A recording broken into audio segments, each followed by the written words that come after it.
प्यारे बच्चों, ज्योति एकेडमी परिवार एक बार आप सभी का पुनः स्वागत करता है। उम्मीद करता हूँ आप ऑनलाइन माध्यम से अपनी पढ़ाई निरंतर जारी रख रहे होंगे, अच्छे से घरों में पढ़ रहे होंगे। विद्यार्थियों, आज गणित के अंदर चौथा चैप्टर सारणिक हम स्टार्ट करने जा रहे हैं। इससे पहले 7 लेक्चर के अंदर हमने तीसरा चैप्टर आव्यूह आप लोगों को बतलाया था। उम्मीद करता हूँ आपको वो समझ आया होगा। उसी की सहायता से, उसी के कॉन्सेप्ट को आगे बढ़ाते हुए हम ये अगला चैप्टर सारणिक आज स्टार्ट करेंगे। तो इस चैप्टर के अंदर सबसे पहले मैंने आपको भूमिका लिखी हुई है। भूमिका के अंदर ये 2 लाइनें लिखी हुई हैं। इन 2 लाइनों के अंदर काफी बातें छुपी हुई हैं, जिनको मैं आपको एक्सप्लेन करूंगा और विस्तार से इस चीज की हम चर्चा करेंगे। तो ऐसा लिखा हुआ है, प्रत्येक वर्ग आव्यूह के संगत हमेशा एक सारणिक विद्यमान होता है। यानी कोई भी वर्ग आव्यूह जिसमें पंक्ति व स्तंभ समान हो, तो उसके संगत, उसके रेस्पॉन्स में, उसके कॉरस्पॉन्डिंग एक सारणिक जरूर होगा। यानी किसी भी वर्ग आव्यूह का एक पैरेलल, एक संगत सारणिक विद्यमान होता है। शर्त क्या है? आव्यूह वर्ग आव्यूह होना चाहिए। अब विद्यार्थी सबसे पहले एक प्रश्न करता है कि सर, हमें आव्यूह बताया था, तो उसी समय ये डिटर्मिनेंट क्यों नहीं बताया कि इसका ये सारणिक है? तो बेटा, वो जो चैप्टर था वो सारणिक से रिलेटेड नहीं था, केवल उसमें आव्यूह की बात थी। आज हम आव्यूह को सारणिक से रिलेटेड करेंगे, यानी अब हम सारणिक को पढ़ेंगे। इसके बाद जो 5वां चैप्टर होगा उसमें आव्यूह और सारणिक दोनों का कॉम्बिनेशन भी है। तो मैं आपको इसको क्लियर करूंगा। आप देखिए, कोई भी वर्ग आव्यूह m क्रॉस m का अगर है तो उसका एक संगत सारणिक इस तरह से लिखा जाता है। ये मापांक का निशान नहीं है। कैपिटल A के बाहर इस तरह से आप 2 लाइन खींचेंगे। बच्चे इसको मापांक ना समझें। यानी ये आपका आव्यूह है, तो ये इसका सारणिक रूप है। आव्यूह को हम इस तरह के बड़े ब्रैकेट में इन मेंबर्स को लिखते हैं, AI को, जबकि सारणिक के अंदर हम ये जो मापांक का निशान बच्चे समझते हैं, इसी के अंदर मापांक का निशान नहीं है, AI के मेंबर को लिखा जाएगा। यहां हम क्रम को बोलते हैं m क्रॉस m, यानी हम उसकी लेंथ बताते हैं 4x4, 3x3। तो इधर यहाँ ऐसा नहीं है। यहाँ बोला जाएगा चतुर्थ क्रम, तृतीय क्रम, द्वितीय क्रम, प्रथम क्रम। अब इसी चीज को अपन आगे बढ़ाते हैं। मैं आपको एक साइड में आव्यूह और एक साइड में सारणिक, दोनों को लेकर इस कॉन्सेप्ट को क्लियर करूंगा। देखिए आप, अगर मेरे पास आव्यूह Aij r/r है, तो निश्चित रूप से इसका जो संगत सारणिक होगा वो इस तरह से लिखा जाएगा Aij इस लाइन की सहायता से, मापांक नहीं है। अब अगली बात, अगर आप इसे कैपिटल A का नाम देते हैं, आव्यूह का नाम कैपिटल A, तो इस जो सारणिक है, इस सारणिक के लिए आपके संकेत होंगे कैपिटल ए, ये पहला संकेत बराबर में लिख रहा हूं मैं, डेल्टा भी काम में लेते हैं। और तीसरा संकेत मैं लिख रहा हूं, जैसा इसका इंग्लिश का नाम है डिटर्मिनेंट, तो मैं ऐसा भी लिख सकता हूं DET और छोटे ब्रैकेट के अंदर एक। तो यहां हमने 3 तरह के संकेत काम में लिए हैं। संकेतों को हर बच्चे को अच्छे से देखना है, अच्छे से समझना है। सबसे मेन बात, जब भी बच्चा आव्यूह बनाएगा इस तरह से उसको क्लोज करना है, यहां उसके मेंबर कंप्लीट करने हैं। और जब भी बच्चा सारणिक बनाएगा तो आपको इस तरह के 2 लाइन के अंदर वो जितने भी मेंबर हैं वो बनाने हैं। अब इसी बात को, ये जो बात लिखी हुई है सबसे इंपॉर्टेंट बात है, इसी को अपन आगे कंटिन्यू करते हैं, इसी चीज को मैं आपको समझाऊंगा। हो सकता है आज का जो लेक्चर है वो इसी बात को समझाने में निकले, टाइम की अपने पास कोई प्रॉब्लम नहीं है। तो आव्यूह का संगत सारणिक कब होता है? जब आव्यूह वर्ग आव्यूह हो। यदि पंक्ति व स्तंभों की संख्या समान नहीं है, फॉर एग्जाम्पल मैंने दिया P 2 5 7 1 3 2, मैंने एक आव्यूह लिखा है, इस आव्यूह का क्रम 2/3 है, तो इसका संगत सारणिक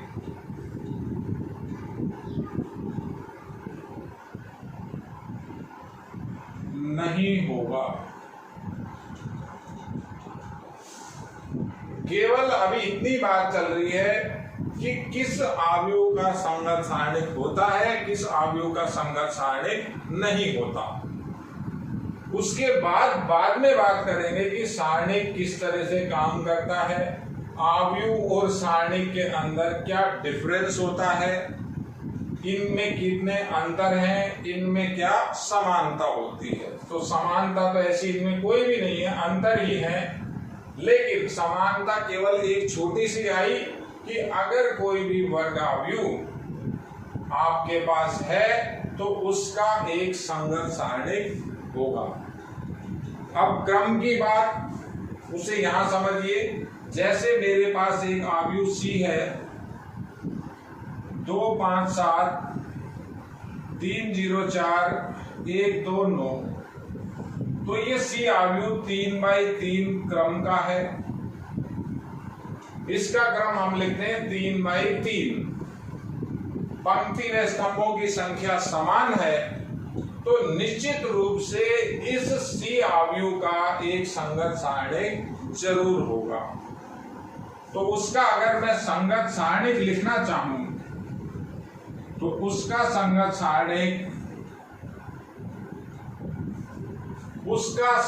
सारणिक संकेत की पहले बात कर लेते हैं। यहां C आव्यूह लिखा हुआ है, पहला संकेत हुआ ये C लिखा, यानी इस C का डिटर्मिनेंट। ये डिटर्मिनेंट भी कब बनेगा? जब पंक्ति और स्तंभ समान होंगे। दूसरा संकेत है डेल्टा और तीसरा संकेत है DET, लिखना है आपको C। ये तीनों में से आप कोई भी संकेत काम में ले सकते हैं।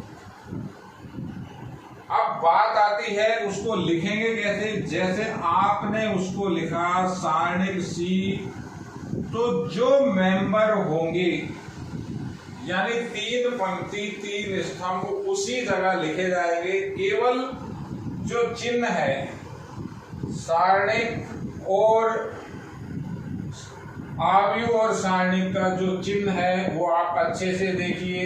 ये आप टर्न कर रहे हैं तो यानी आपने आव्यूह बना दिया, और आपने इस तरह से लाइन खींची है तो आपने सारणिक बनाया। बच्चे गलती कई बार कर देते हैं।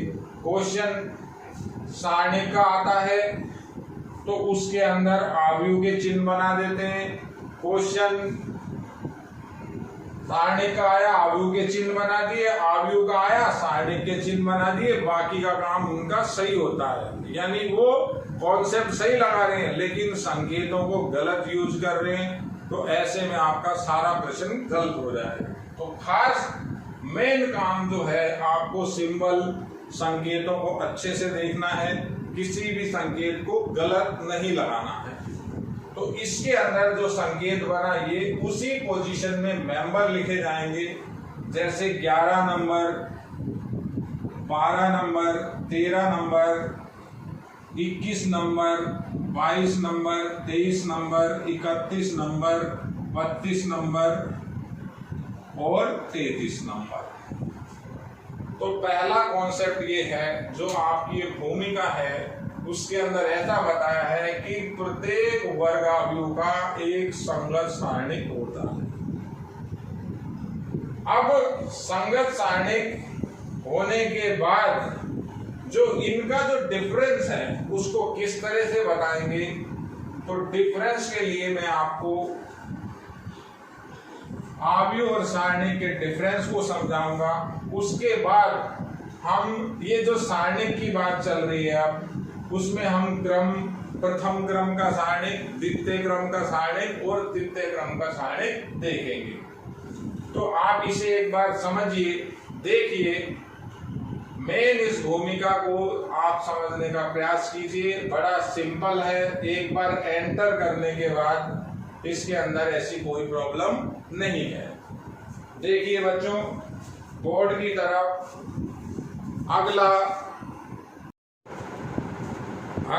अगली बात करेंगे आव्यूह और सारणिक में अंतर। अब अंतर को किस तरह से समझेंगे, जो अभी आपको भूमिका बताई है उसी को अपन कंटिन्यू करें। तो पहला अंतर जो हुआ, आव्यूह किसी भी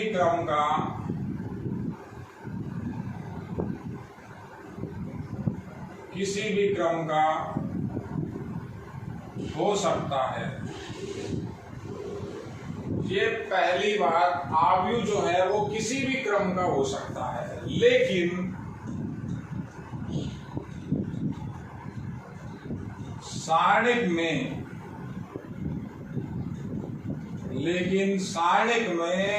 पंक्ति व स्तंभों की संख्या, पंक्तियों व स्तंभों की संख्या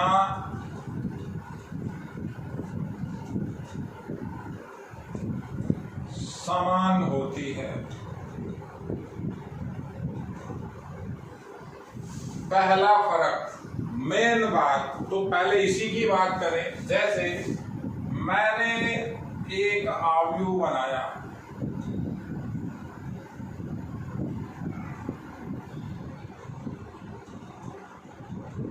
तो ये आव्यूह आपका 2/4 का हुआ।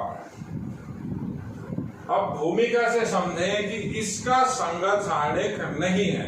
संगत सारणिक कब होगा, जब आव्यूह वर्ग आव्यूह होगा।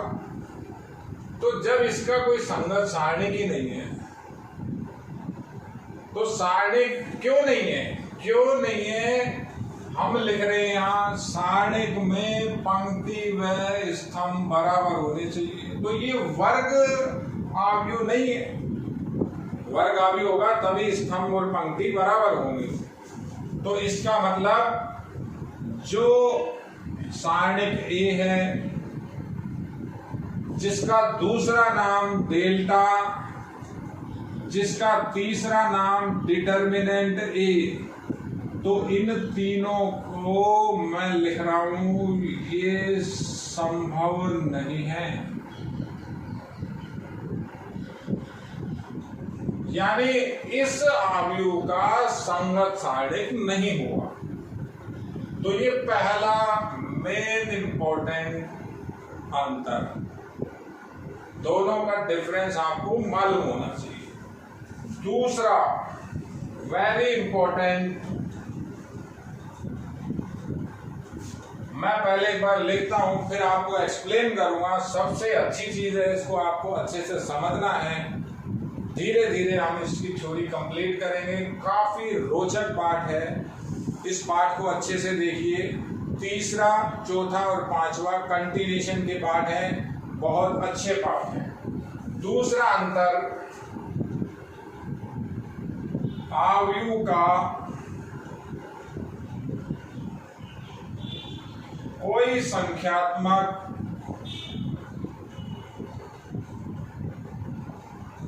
हल नहीं होता। आयु का कोई संख्यात्मक हल नहीं होता है। पहले इतनी सी बात कंप्लीट करेंगे।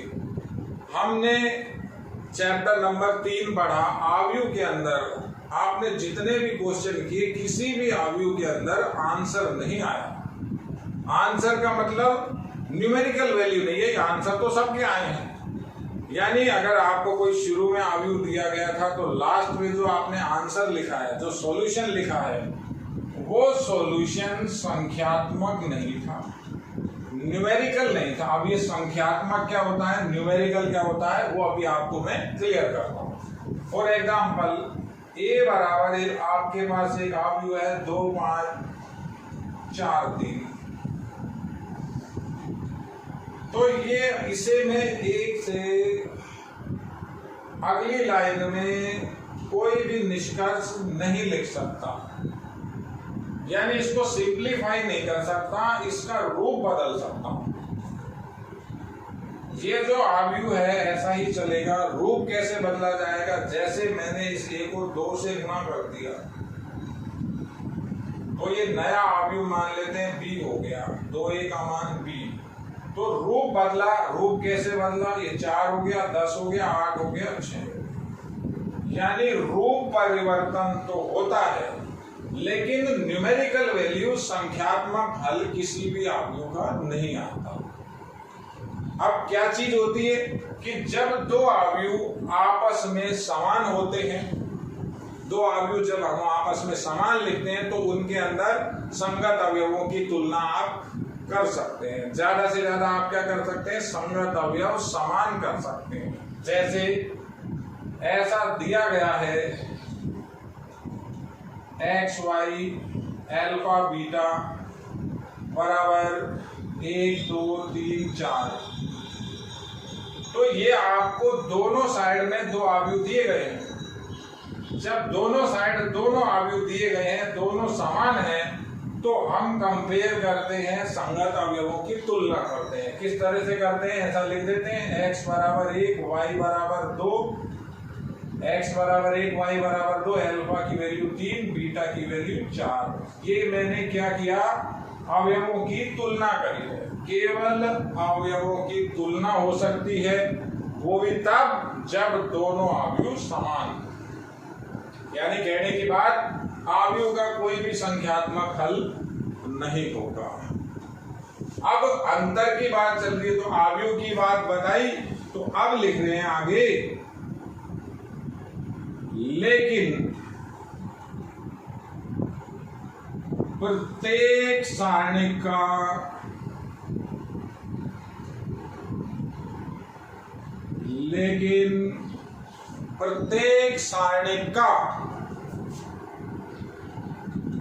प्रत्येक सारणी का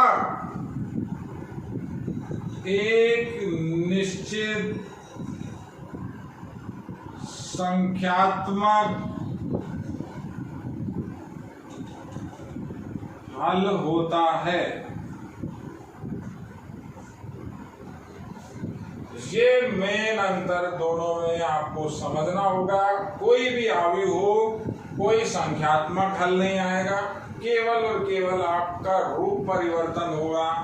लेकिन जब सारणी की बात करेंगे तो सारणी के अंदर कैसा भी सारणिक हो, अब कैसा भी सारणिक का मतलब, सारणिक हमेशा वर्ग में होता है, पंक्ति और स्तंभ बराबर होते हैं, चाहे आप उसे प्रथम क्रम का कहें, चाहे द्वितीय क्रम का कहें, चाहे तृतीय क्रम का कहें।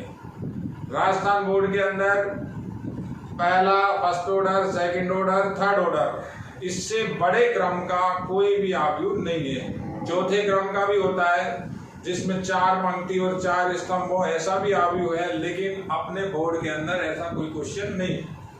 तो किसी भी तरह का सारणिक हो, उसका एक निश्चित और संख्यात्मक हल होता है।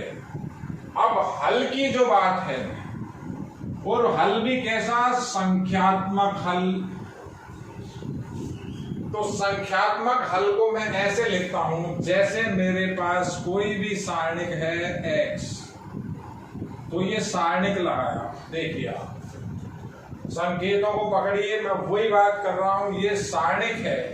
अगर मैं यहां लिखूंगा किसी चीज को, मैं अगर यहां बनाऊंगा, इस सारणिक है, तो सारणिक का रिवर्स मैट्रिक्स जरूर होगा।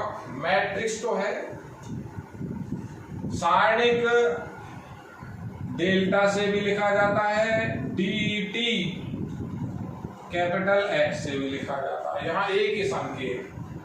तो वो आपने सारणिक इस तरह से लिखा, 11 12 13 21 22 23 31 32 33। फर्क देखिए आप दोनों में, यहां लिखोगे आप 11 12 13 21 22 23 31 32 33। तो ये जो आव्यूह है, इसका कोई सॉल्यूशन नहीं है, कोई इसका संख्यात्मक हल नहीं आया। आप इसका फॉर्म चेंज कर सकते हो, आप क्या कर सकते हो, ट्रांसपोज करोगे, सारी चीजें आपको बता चुका। R1 को C1 में लिखोगे तो ये R1 C1 में चला जाएगा,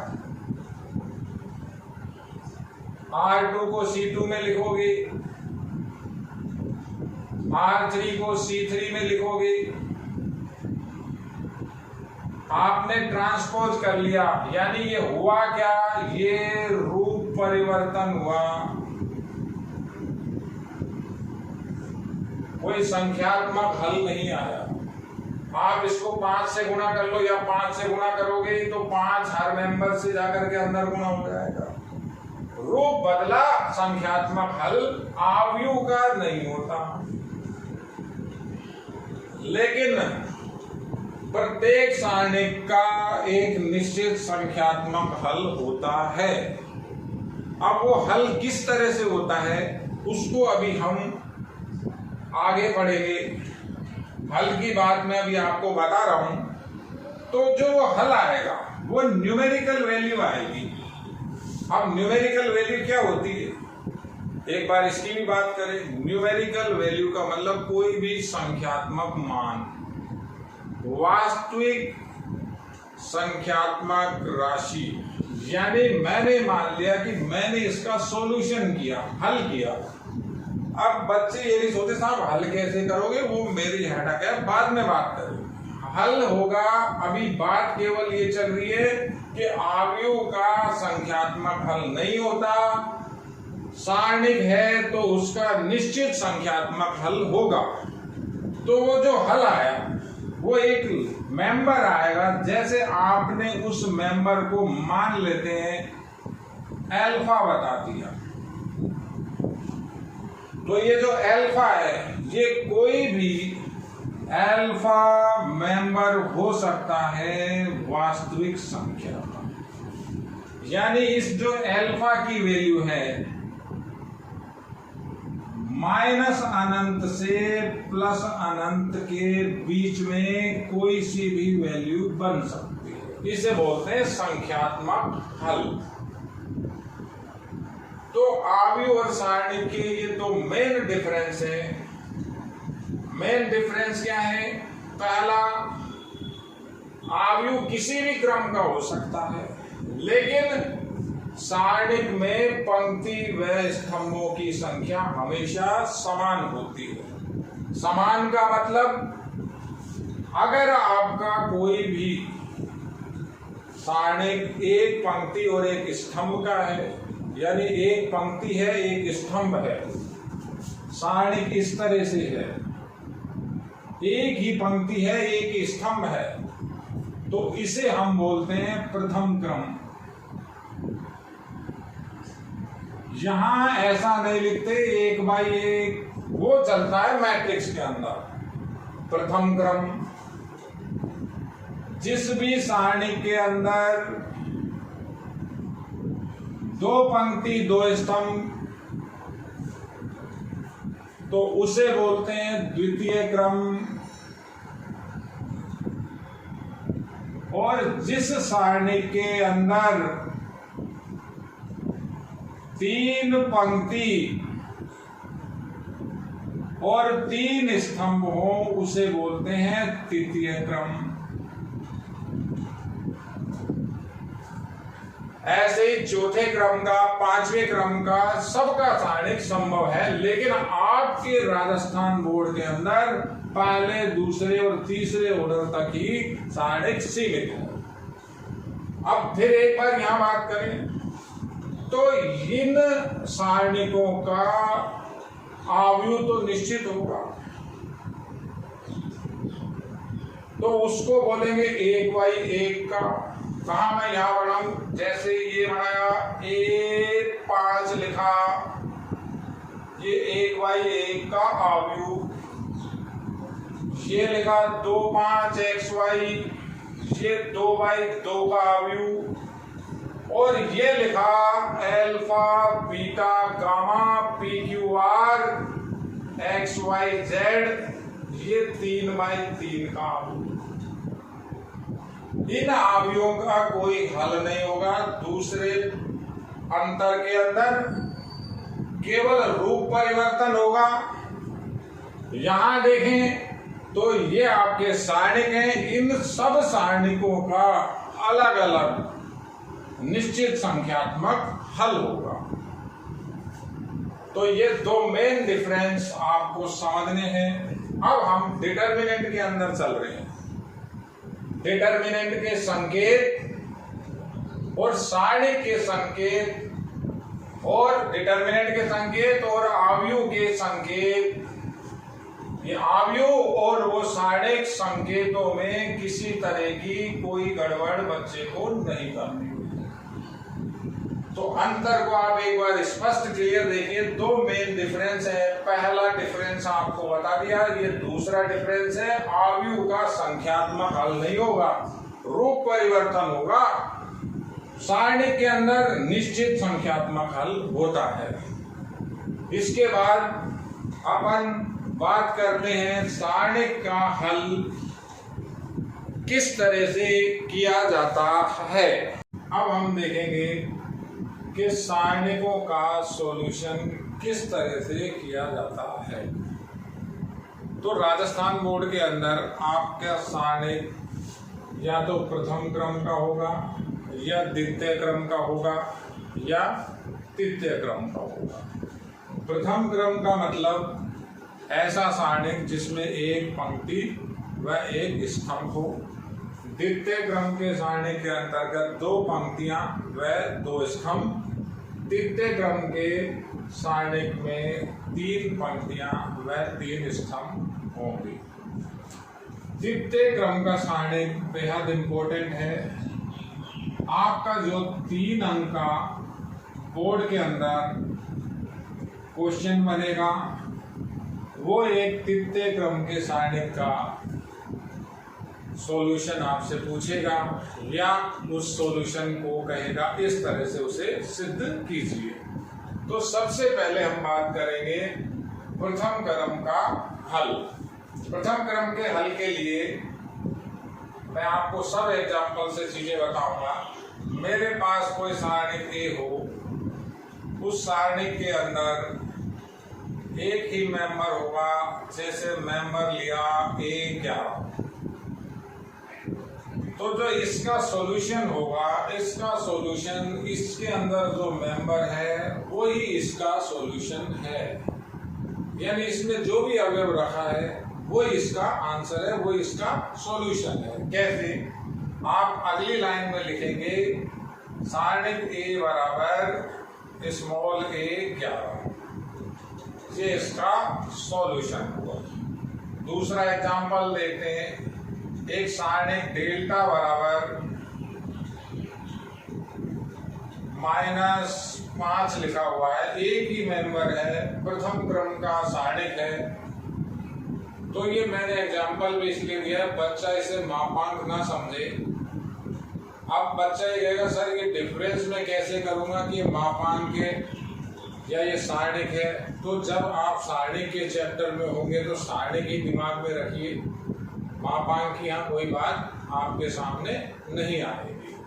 तो इसका सॉल्यूशन इस तरह से करेंगे, इसके अंदर जो मेंबर होगा वो ही इसका सॉल्यूशन है।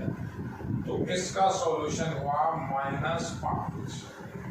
एक और एग्जांपल देखिए, एक तीसरा एग्जांपल dx की वैल्यू आपको दी हुई है sin थीटा।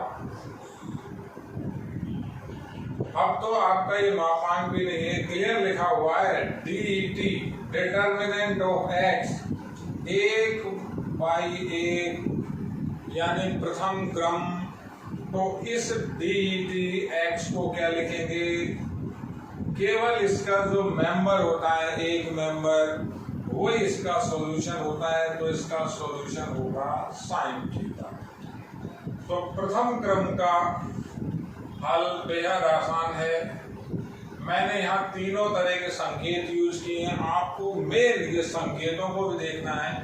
सारणिक का ये पहला संकेत है, डेल्टा दूसरा संकेत है, और डिटर्मिनेंट यानी dt उस सारणिक का नाम ये तीसरा संकेत है। तीनों के तीनों सॉल्यूशन आपके सामने हैं। प्रथम क्रम का हल इस तरह से किया जाएगा।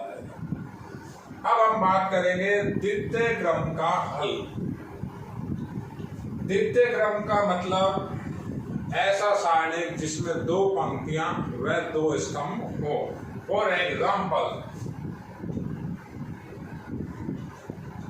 मेरे पास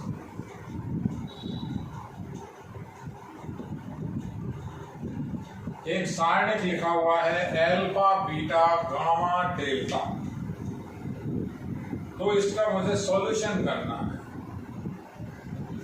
अब आप ये मान के चलिए जो इसका सॉल्यूशन आएगा वो न्यूमेरिकल वैल्यू आएगी। न्यूमेरिकल वैल्यू का मतलब ये जो अंदर संख्याएं लिखी हुई हैं, तो संख्याएं कुछ भी बन सकती हैं। सॉल्यूशन किस तरह से होगा, सॉल्यूशन की बात करें तो मैं बराबर आपको यहाँ गुणा करना होगा, वज्र गुणा करेंगे। किस तरह से गुणा करेंगे, ये हमारा राइट हैंड साइड पहले इधर से इधर गुणा होगा,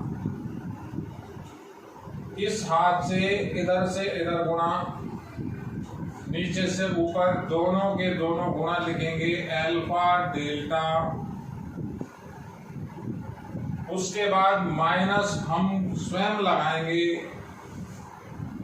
अब ये गुणा बनेगा इधर से इधर, यानी इस गामा का बीटा से गुणा, तो ये आएगा आपका गामा बीटा। ये द्वितीय क्रम का सॉल्यूशन इस तरह से आपको करना है। मैं इसको और एग्जांपल से क्लियर करूंगा। और एग्जांपल, मेरे पास एक डिटर्मिनेंट y दिया हुआ है, कहता है 5 7 6 3।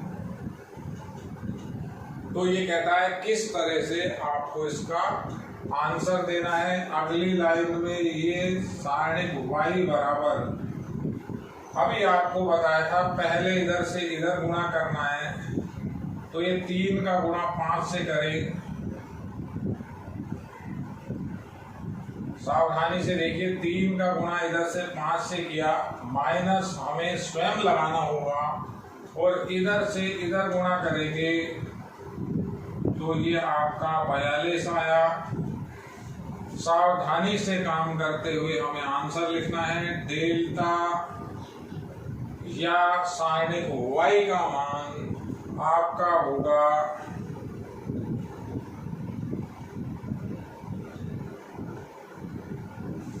काफी इसमें सावधानी रखिए, ऐसा ना हो किसी भी तरह से हमारी कैलकुलेशन यहाँ गड़बड़ हो जाए। तीसरा एग्जांपल देखिए, डेल्टा बराबर X Y minus Y X. ये भी एक सारणिक है, तो इस सारणिक का सॉल्यूशन क्या लिख सकते हैं, डेल्टा बराबर पहले इधर से इधर गुणा होगा, तो x का x से गुणा किया x स्क्वायर, और यहां से यहां गुणा किया, तो इधर से इधर जब हम गुणा करेंगे तो हमारे पास क्या वैल्यू बचेगी, प्लस वाई स्क्वायर। ये प्लस वाई स्क्वायर क्या हुआ, एक माइनस हमारे फॉर्मूले के अंदर होता है, या तो आप ऐसे लिखिए माइनस, अब गुणा करेंगे वाई स्क्वायर होगा, तो डेल्टा की वैल्यू आएगी X square plus Y square. ये द्वितीय क्रम के सारणिक का हल आप इस तरह से वहां देंगे, प्रथम क्रम द्वितीय क्रम। अब सबसे इंपॉर्टेंट जो हम बात करेंगे द्वितीय क्रम के सारणिक का हल, तो सभी के सभी छात्र इस चीज को काफी ध्यान से देखिए, यहाँ गड़बड़ होने के चांसेस बढ़ जाते हैं। कोई भी विद्यार्थी काम थोड़ा सा जल्दबाजी में कर देता है, जल्दबाजी आपने करी तो आपकी जो मिस्टेक होगी वो आपको मालूम भी नहीं चलेगी, क्योंकि ये कैलकुलेशन है, आपसे आंसर प्रूव नहीं करवाएगा कई बार, तो आपका वो आंसर बना नहीं बना आप कंफर्म कैसे करोगे। तो थोड़ा सा काम आपको पेशेंस से करना है। कैसे करेंगे द्वितीय क्रम के सारणिक का हल, एक सिंपल, यहाँ क्या बात है, द्वितीय क्रम के सारणिक का हल दो विधियों से किया जा सकता है। पहला जो मेथड है वो मेन मेथड है, जिसे हम कहते हैं प्रसार विधि, एक्सपेंशन मेथड। प्रसार विधि किस तरह से लगाएंगे वो भी अभी अपन डिस्कस करेंगे। और दूसरा मेथड है, ये जो दूसरा मेथड है ये एक सारूस नाम के गणितज्ञ ने दिया था, ये केवल और केवल द्वितीय क्रम के लिए ही संभव है, तो इसका नाम उसी के नाम से सारूस विधि कही जाती है। तो दोनों विधियों को अपन ढंग से देखेंगे। ये जो सारूस विधि है ये शॉर्टकट के अंदर बोली जाती है, इसे लघु विधि बोलते हैं, और जो ये प्रसार मेथड है ये आपका मेन मेथड है। अब छात्रों का एक भ्रम है, वो भ्रम ये है, छात्र कहते हैं कि सर हम क्वेश्चन में सारूस विधि लगा देंगे। तो मैं अभी आपको फर्क बताऊंगा, किसी भी विधि को लगा सकते हैं, लेकिन मेनली क्या है, जो ये सारूस विधि है ये 20% ही लगभग काम आएगी। मेन मेथड जो आपका प्रसार विधि का है ये आपको 80% सवालों में यही विधि से काम लेना होगा। तो दोनों विधियों को आप देखिए। मैं ये प्रथम और द्वितीय क्रम को एक बार हटा रहा हूँ, वीडियो लेक्चर है, आप किसी भी टाइम वापस देख सकते हैं।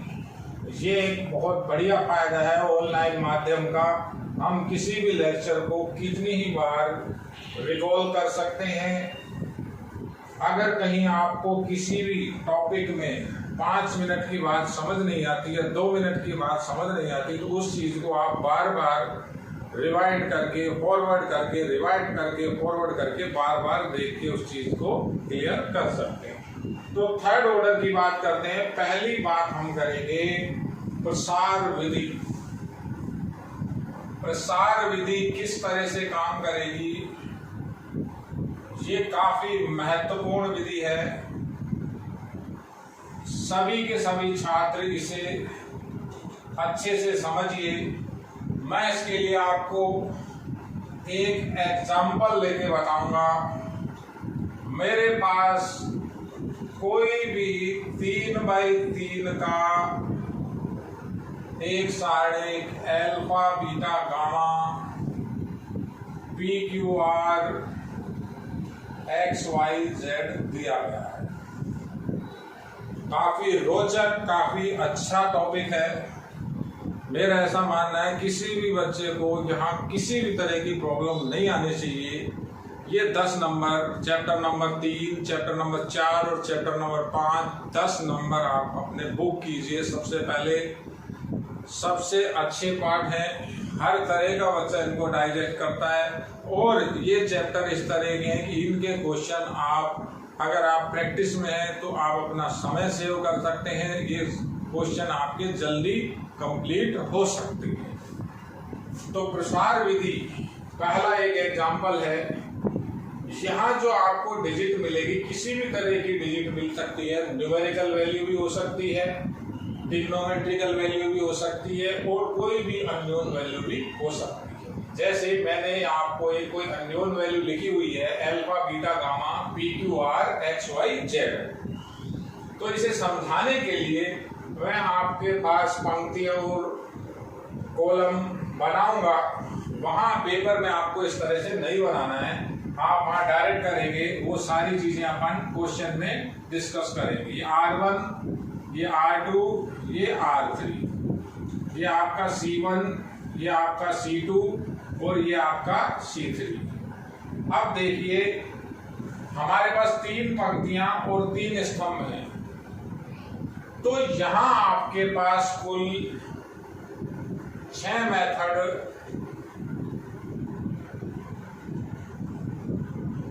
प्रसार विधि को सरल करने के लिए पॉसिबल है। 6 तरह से आप प्रसार विधि काम में ले सकते हैं। अब या तो R1 के सापेक्ष प्रसार कीजिए या R2 के या R3 के या C1 या C2 या C3। तो आपको सबसे पहले इनमें से कोई भी एक स्तंभ या कोई भी एक पंक्ति का चयन करना पड़ेगा। 6 तरीके हैं बच्चे के पास, किसी भी तरीके को लगाएंगे सबसे आंसर सेम आएगा। तो जिस भी मेथड को आप यूज करेंगे, या 6 मेथड हैं, आपको पहले क्लियर लिखना पड़ेगा। फॉर एग्जाम्पल मैं C1 के सापेक्ष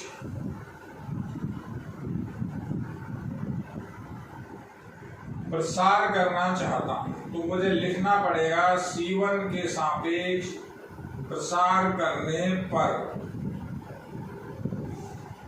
अब अपन यहां देखते हैं, क्या देखेंगे, C1 के अंदर ये आपका C1 है, मेंबर है अल्फा P और X। तो C1 के जो आप मेंबर लिखेंगे तो प्रसार विधि किस तरह से काम करेगी। C1 का पहला मेंबर अल्फा, दूसरा मेंबर P, तीसरा मेंबर X। इस मेथड के अंदर हमें एक टर्म यानी एक प्लस माइनस का सिंबल भी यूज करना होता है, तो बेहद इजी है। जैसे उसे मैं यहां बताता हूं, 3/3 के अंदर इस तरह के चिन्ह चलते हैं। ऐसा 2/2 में भी होता है, तो उसकी बात अभी खत्म हो गई। एक बार दोबारा आपको रिपीट कर देंगे, plus minus plus minus plus minus plus minus plus, यानी कोई भी 2 सेम चिन्ह एक साथ नहीं है, एकांतर क्रम में है, अल्टरनेट में है। अब वो है भी कैसे, आप बात को समझिए। अगर मैं इसे मानक रूप में लिखता हूं तो मानक रूप इस तरह का होता है 11, 12, 13, 21, 22, 23, 31, 32, 33। ये समझाने में टाइम लगेगा, लेकिन जब बच्चा करेगा ये 1 मिनट के अंदर आप किसी भी पंक्ति या किसी भी स्तंभ के सापेक्ष प्रसार कर दोगे। तो ये संकेत चिन्हों के लिए है, ये मानक रूप है। अब आप यहां देखिए, जहां भी I और J का जोड़ सम है वो प्लस है, जहां भी I और J का जोड़ विषम है वो माइनस है। तो या तो आप I और J का जोड़ पकड़ लीजिए, I और J का जोड़ प्लस है सॉरी आई और जे का जोड़ सम है तो प्लस है, आई और जे का जोड़ विषम है तो वो माइनस है। यानी आई प्लस जे अगर आपका सम है तो चिन्ह प्लस का, आई और जे का जोड़ अगर आपका एक विषम ऑड नंबर है तो चिन्ह माइनस का। अब आप कहोगे सर ये दो तरह की बातें मत बताओ, दोनों देखो प्लस माइनस की कोई ऐसी कंडीशन किस तरह से लगेगी, प्लस से स्टार्ट है, अगला माइनस फिर प्लस। तो मैं C1 के अंदर आपको बात बता रहा था, मेरा काम यहाँ चल रहा है, ये अलग बात है, ये मेरे क्वेश्चन है, इसका सॉल्यूशन करना है। प्रसार विधि लगाई, विधि का नाम लिखा C1 के सापेक्ष प्रसार, तो डेल्टा बराबर C1 का पहला मेंबर प्लस है, दूसरा माइनस है, तीसरा प्लस है। आप इसको लिखने की जरूरत नहीं है, वैसे ही समझ में आता है। जैसे कहीं भी अपन उंगली रखें, ये y पे उंगली रखी तो ये y माइनस का है, plus minus plus, minus plus minus, plus minus plus. तो आपको वो संकेत पहले शुरू में लगाने होंगे। तो C1 के अंदर प्लस माइनस प्लस, तो अल्फा प्लस का एक 2/2 बनाओगे। ये जितना इसका 3/3 की साइज है 2/2 हमने बना दिया, बाहर लिख दिया अल्फा। अब ये जो अल्फा जिस पंक्ति में है वो पंक्ति और वो स्तंभ आप गायब करके देखो, ये खत्म और ये खत्म, तो ये 4 मेंबर बचते हैं। देखो अल्फा जहां है, पंक्ति गायब, स्तंभ गायब, पंक्ति गायब, स्तंभ गायब, पंक्ति गायब, स्तंभ गायब। वहां किसी तरह का कोई निशान नहीं लगाना है। अगर निशान लगाने लग गए तो सारी कॉपी आप काट लोगे, कुछ भी नहीं बचेगा। अल्फा जहां है, पंक्ति हटाओ, स्तंभ हटाओ, जो 4 मेंबर बचेंगे उनको उसी क्रम में लिखना है। क्या बचा है? क्यू, आर, वाई और जेड। अल्फा के बाद अगला है पी, तो क्रम चिन्ह माइनस का पी लिखा, फिर पुनः 2/2। अब जहां पी है तो वो पंक्ति गायब और वो स्तंभ गायब। ये देखिए आप सामने देखिए वीडियो के अंदर, ये पंक्ति गायब, ये स्तंभ गायब। तो 4 मेंबर बचे, 1 2 3 4, उसी क्रम में लिखने हैं बीटा, गामा, वाई और जेड। अगला मेंबर प्लस चिन्ह का है, वो है एक्स, तो प्लस का एक्स लिखा, फिर एक 2/2 द्वितीय क्रम का सारणिक। अब जहां एक्स लिखा हुआ है वो पंक्ति गायब हो जाएगी, वो स्तंभ गायब, तो ये 4 मेंबर बचेंगे। गौर से देखिए, ये स्तंभ और ये पंक्ति का दमन करना है, इनको नेग्लेक्ट करना है, तो बचेगा बीटा, गामा, क्यू और आर। हमने क्या किया है, इस द्वितीय क्रम को द्वितीय क्रम के अंदर रिड्यूस कर दिया। ये C1 के सापेक्ष प्रसार किया है। अब डेल्टा की जो वैल्यू बनेगी, अब हम क्या कर बैठे, ये 2/2 द्वितीय क्रम, ये द्वितीय क्रम और ये द्वितीय क्रम। द्वितीय क्रम अभी आपको बताया था, तो ये अल्फा बाहर, द्वितीय क्रम, ये इधर गुणा QZ माइनस RY। अभी द्वितीय क्रम का सॉल्यूशन बताया था, इधर से इधर गुणा होगा और इधर से इधर गुणा होगा। Minus P beta Z minus Y gamma और plus X beta R minus Q gamma. ये इसका सॉल्यूशन है। ये अंदर गुणा हो जाएंगे, संख्यात्मक वैल्यू आएगी, ये लगभग सब कट जाएंगे। ये अननोन मेंबर थे। मेरे पास 6 मेथड है प्रसार विधि लगाने के। मैं आपको 1 या 2 एग्जांपल और करता हूं। प्रसार विधि काफी इंपॉर्टेंट है, इसे अच्छे से देखिए। अगले एग्जांपल के अंदर किसी भी तरह से आप कोई भी डिजिट भी रख सकते हैं। जैसे डेल्टा की वैल्यू है 1 2 3 -1 0 2 1 2 5। ये आपके पास एक सारणिक दिया हुआ है, तृतीय क्रम का सारणिक है। कहता है इसका हल ज्ञात कीजिए। तो हल ज्ञात करने की 2 विधि है। कौन सी विधि कब लगानी है ये अपन बात करेंगे बाद में। पहले प्रसार विधि चल रही है। मैंने अभी आपको C1 के सापेक्ष प्रसार बताया था। अब किसी भी पंक्ति या किसी भी स्तंभ के सापेक्ष प्रसार किया जा सकता है। 6 विधि है, कुछ भी ले लें आप कहते हैं कि सर हम प्रसार करेंगे C2 के सापेक्ष। कोई बच्चा ऐसा कह सकता है कि सर मैं R2 के सापेक्ष करूंगा, तो आंसर सेम आएगा। अब उसकी चॉइस है, लेकिन इसमें भी क्या है, रूल है। हम देखते हैं नंबर ऑफ जीरो जहां ज्यादा से ज्यादा होते हैं, शून्य की संख्या जिस स्तंभ या जिस पंक्ति में ज्यादा हो आप वहां प्रसार कीजिए। वो अपन आगे डिस्कस करेंगे। केवल अभी अपन तृतीय क्रम का हल देख रहे हैं। तो मैं R2 के सापेक्ष एक बार देखूं तो आपको लिखना पड़ेगा R2 के सापेक्ष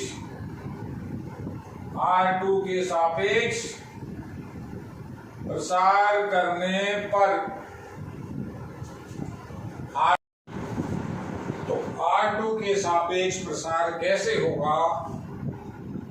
डेल्टा बराबर R2 के अंदर पहला मेंबर 2 0 2। ये चिन्ह का क्रम चलेगा, माइनस प्लस माइनस। तो सबसे पहले लिखा -2, एक सारणिक 2/2 का। ये 2 जहां था वो पंक्ति वो स्तंभ को हटाएं तो ये 4 मेंबर बचेंगे। देखिए ये पंक्ति और ये स्तंभ को हटाया, ये 4 मेंबर उसी पोजीशन पे आपको लिखने हैं। अगला प्लस का है 0। अब ये 0 ही है तो गुणा होके 0 होगा, लेकिन इसकी बात बाद में करेंगे। जहां 0 था वो पंक्ति और वो स्तंभ आपने हटाया। ये कॉर्नर के 4 मेंबर बचे, 1 1 3 5। अगला माइनस, तो माइनस फिर 2 -2। ये 2 जहां है ये स्तंभ और ये पंक्ति जब आप हटाओगे ये 4 मेंबर उसी सीक्वेंस में उसी जगह आपको लिखने हैं। तो हमारे पास 3/3 से 2/2 में रिडक्शन यानी रिड्यूस हो गया।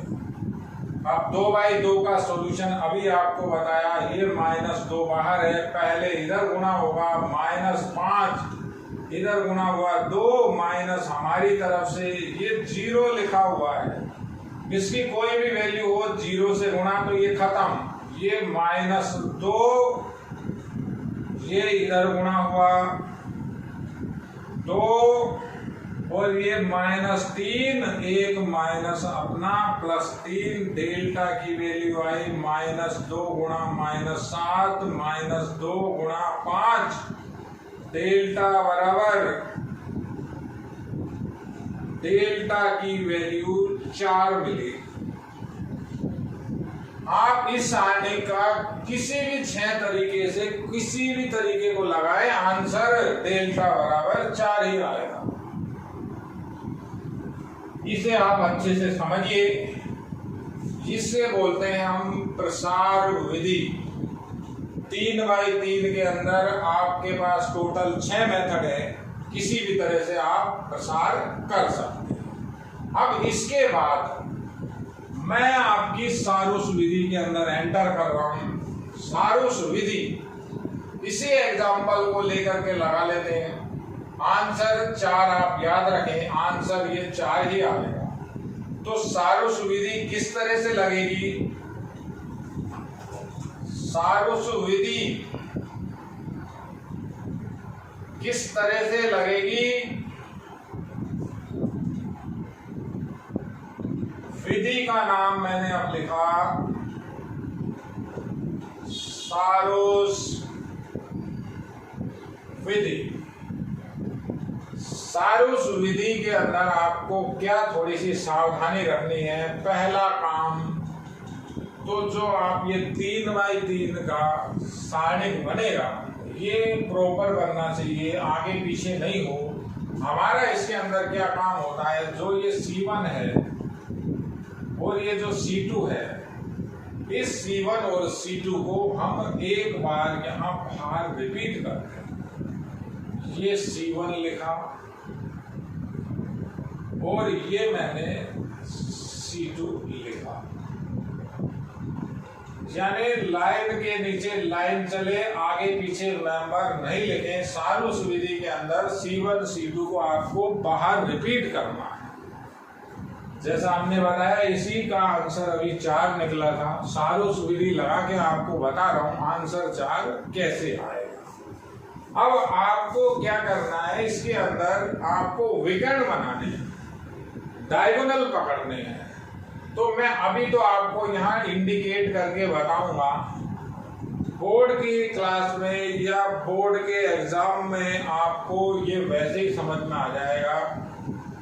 समझाने में थोड़ा सा आपको मैं संकेत या चिन्ह से बताऊंगा। जैसे पहले हमें विकर्ण बनाने हैं, 3 विकर्ण ऊपर से नीचे। देखिए आप, पहला विकर्ण ये बनता है, ये पहला विकर्ण ऊपर से नीचे, पहले जाना है ऊपर से नीचे। दूसरा विकर्ण ये बन रहा है, देखिए आप,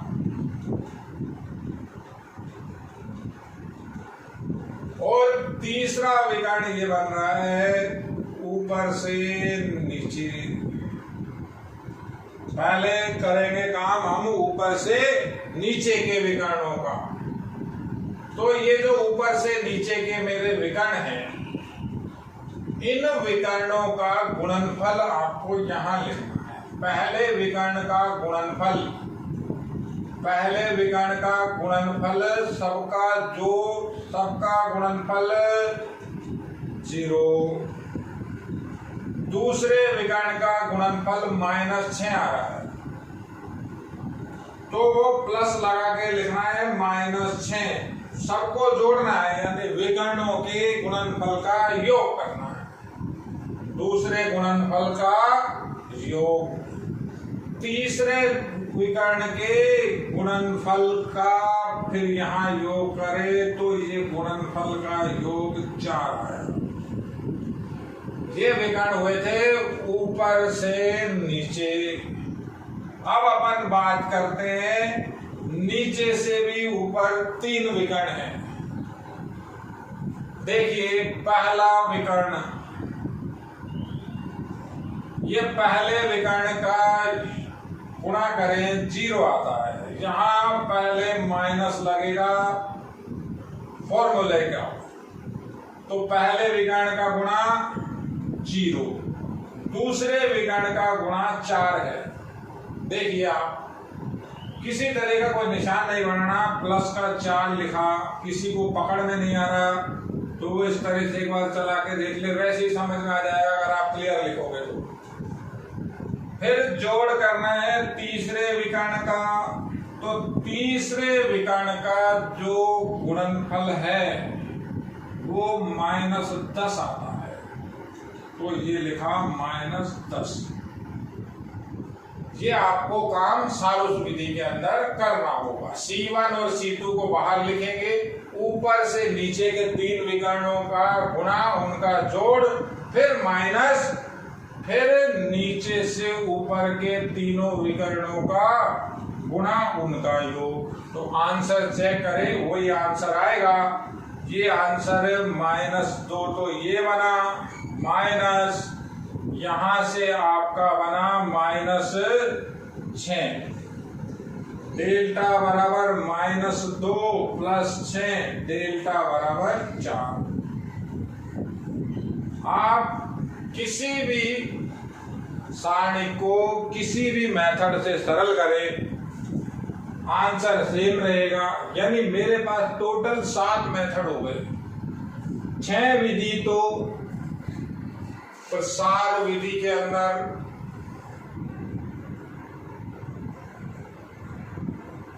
6 विधि प्रसार विधि के अंदर, और 1 विधि अकेली ये सारोस विधि। अब ये मेन बात ये आती है कि बच्चा कहता है सर कौन सी विधि से करें, तो ये धीरे धीरे अनुभव से आपको स्वयं समझ में आ जाएगा। जब भी हमारे पास कोई छोटी मोटी संख्यात्मक मान होगा, जैसे इस तरह का कोई संख्यात्मक सारणिक है, तो हम आसानी से सारोस विधि लगा लेंगे। लेकिन कई बार क्या होता है, सारणिक का जो स्तर होता है त्रिकोणमिति के संदर्भ में होता है, वहां आप ये सारोस विधि से काम नहीं ले सकते। ये आपको अभ्यास से जैसे जैसे आओगे मालूम अपने आप चलेगा कि कब हम प्रसार विधि लगाएंगे, कब हम सारोस विधि लगाएंगे। तो विद्यार्थियों, आज के अध्याय को अच्छे से समझिए। जो आज पार्ट 1 बताया है, इसके अंदर मैंने आपको आव्यूह से सारणिक में किस तरह से कन्वर्ट होना है, आव्यूह और सारणिक के क्या अंतर थे, और आव्यूह से हम जब सारणिक बना लेते हैं तो उनका हल यानी सारणिकों का हल किस प्रकार से किया जाता है।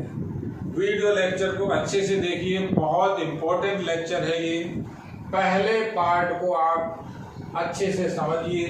किसी भी विद्यार्थी की कोई भी प्रॉब्लम हो तो वो मेरे से पर्सनल मेरे व्हाट्सएप नंबर पे मैसेज दे सकता है, फोटो खींच के भेज सकता है।